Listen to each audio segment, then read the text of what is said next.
Okay, this is a love story as old as time itself between myself and a pocket watch.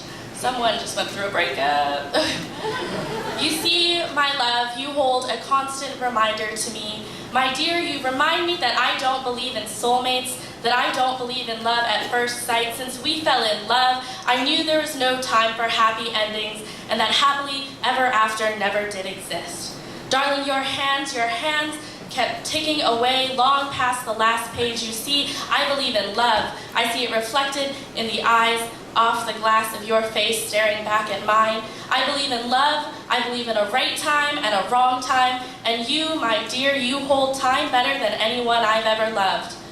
Have you noticed that if you say a word multiple times, it becomes non-existent, just an arrangement of straight lines and edges that meet at one point at some point? You become okay with the way that that's just how he is, and I don't want to give up, and we'll get over it fits those comfortable lines. Just letters in a line, but what are we if not just letters in a line? The spaces between my letters, reminiscent of the spaces between my fingers, the space that lingers beneath my sheets, a little more empty every night. My dear, have you noticed that the repetition becomes numbing? The more I try to rearrange the lines to meet, the more empty they become. But darling, you can get used to anything.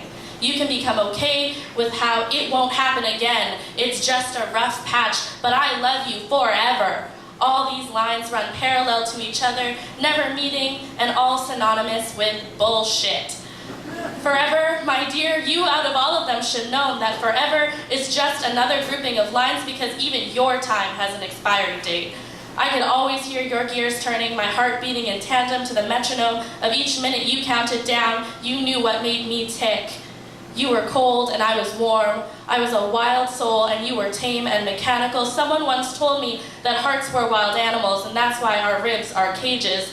My heart longed for adventure, and you were not a partner in crime. Your heart had no roar, but it was mine that lay timidly within a cage it could not escape.